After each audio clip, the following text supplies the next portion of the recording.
राहुल, आपकी क्या सेंस है? प्राइसेस एक तरफा तेजी में फिलहाल हैं, यहाँ से शॉर्ट करने की कोई गुंजाइश ही नहीं है जिस तरह के ग्लोबल क्यूज फिलहाल हैं।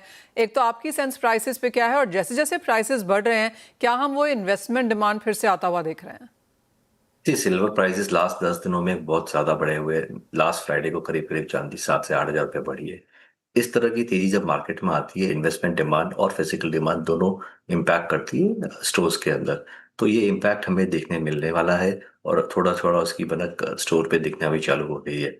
ओवरऑल प्राइसेस को देखने जाए तो स्ट्रेंथ काफी स्ट्रांग है, मगर इन स्तरों पे इन्वेस्टमेंट करके चलना, नया इन्वेस्टमेंट करना, ये थोड़ा एक क्वेश्चन मार्क है, बिकॉज चांदी वॉलेटिलिटी काफी देती है और ऊपर और नीचे में दोनों में बाइंग की और सेलिंग की अपॉर्चुनिटी देती है।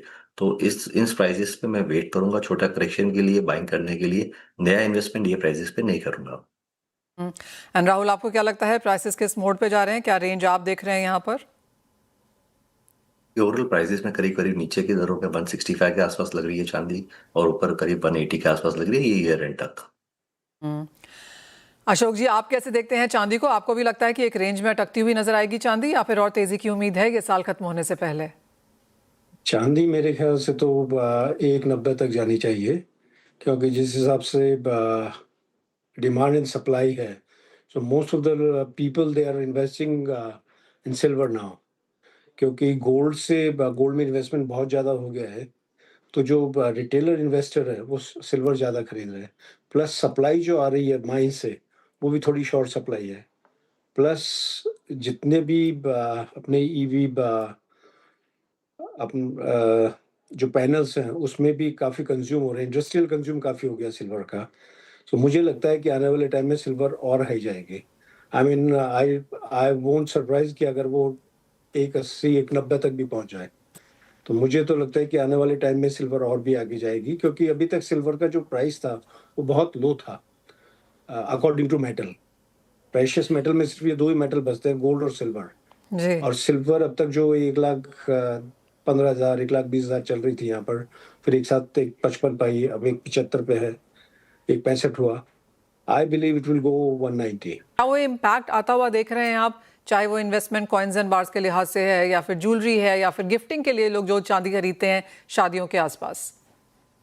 देखिए, शादियों में जो ज्वेलरी खरीदी जाती है वो तो आदमी को खरीदनी है, दे कांट वेट।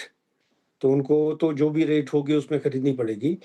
लेकिन हाँ, ये जो राहुल ने बात कही है कि अभी थोड़ा सा रुकना चाहिए, बिकॉज यू डोंट नो कि ये किस मोड पे थोड़ा नीचे चला जाए।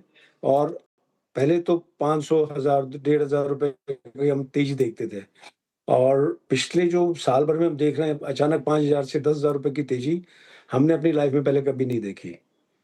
सो इट इज क्वाइट जी हाँ। Dangerous, so one has to wait. I agree with Rahul. Rahul, I agree. I mean मैं आपको शायद जानती हूँ डेकेड एंड मोर से, लेकिन इतनी चांदी हम दोनों ने शायद साथ में भी नहीं कभी देखी है जिस तरह से आपने यहाँ पर मूवमेंट आते हुए देखी है। क्या लगता है आपको? आपने देखिए कि मतलब कितना तेजी से from 115 to 175 it has taken सिर्फ 1 महीने 1.5 महीने में। जी आज 50,000 रुपए चांदी बढ़ना इज अ बिग थिंग, जो हाँ, कभी एब्सोल्युटली। लाइफ में कभी नहीं हुआ। अशोक जी, एब्सोल्युटली अग्री। सालों में साल में यहाँ पर $3-4 चांदी मूव करती थी, और इस साल में हमने 26 के लो से 29 के लो से शायद 58 तक के लेवल्स यहाँ पर आते हुए देखे हैं। तो जैसे मैं बता रही थी, 98% के गेन्स चांदी ने इस साल में हमें अब तक दे दिए हैं। राहुल, काफ़ी लोगों से मेरी बात हो रही थी, ज्वेलर से, और उनका कहना है कि चांदी की शेल्व्स अब यहाँ पर बढ़ाई जाएंगी, चांदी सिल्वर स्टोर्स यहाँ पर इंक्रीज करने की भी बात की जा रही है। काफ़ी सारे लिस्टेड ज्वेलर्स के भी यहाँ पर आगे जाकर वो प्लान्स हैं। हाँ, ये स्पेस में हमें काफी अच्छा मूवमेंट दिख रहा है इंडस्ट्री के अंदर। तो काफी चेन ऑफ स्टोर्स से लेके स्टैंड अलोन स्टोर्स चांदी की आने वाले टाइम में बहुत दिखने वाला है, बिकॉज डिमांड की ग्रोथ आ रही है। मगर ये स्पेसिफिकली जितने स्टोर्स के एडिशंस हो रहे, वो 70 to 80% उनका mix product mix silver jewellery का रहेगा, एंड 30-40% आर्टिकल्स का रहेगा। बिकॉज हायर प्राइसेस पे आर्टिकल्स की डिमांड इम्पैक्ट करती है, और सिल्वर की ज्वेलरी की डिमांड काफी स्ट्रांग है। उसका एक मेजॉरिटी रीजन है गोल्ड के प्राइसेस को लेके, बिकॉज गोल्ड की प्राइसेस काफी हाई है। तो उनके बायर्स काफी चांदी की ज्वेलरी में शिफ्ट हो रहे हैं, और चांदी की ज्वेलरी की जो डिजाइन करंटली अवेलेबल है मार्केट में, they are at par with the gold jewellery. तो कंज्यूमर की डिमांड काफी स्ट्रांग है चांदी की ज्वेलरी को लेके हुए, और इसीलिए यही कारण से काफी जूलर्स लिस्टेड स्पेस के अंदर भी और सैलून स्टोर चांदी के स्टोर्स ऐड करने की कोशिश कर रहे हैं और नेक्स्ट 6 से 8 महीने में हमें काफी मल्टीपल स्टोर्स और सिल्वर के अक्रॉस द इंडिया देखने को मिलेंगे।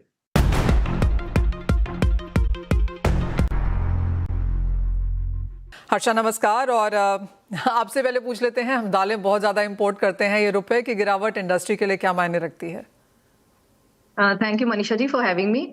ऑफ कोर्स ये हमारे इंपोर्ट्स के लिए अच्छी बात नहीं है, क्योंकि हमारी इससे कॉस्टिंग बढ़ जाती है। Apart from many uncertainty, currency की अनसर्टेनिटी हमारे इंपोर्ट्स हमारे लिए और एक्सपेंसिव कर देती है। It makes our decision little tough when it comes to buying और मेकिंग इंपोर्ट डिसीजंस। हर्षा, आप ओवरऑल जो अब तक के सोइंग नंबर्स हैं उन्हें कैसे देखती हैं? क्योंकि ओवरऑल एक गिरावट देखने को मिल रही है यहाँ पर दालों में। अगर हम गेहूं देखें, इवन एडिबल ऑयल में बेटर नंबर्स हैं, लेकिन pulses a definite decline. See the season had started well. अगर हम राबी पल्सेस की बात करें, लेंटिल्स और चिकपीस की, देसी चने की, तो जो सीडिंग है वो लास्ट ईयर से it is better than last year compared to this time.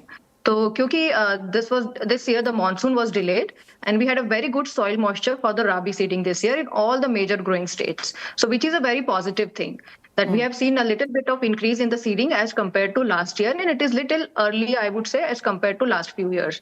So if we talk about rabi pulses seeding, it is on the positive note than last year.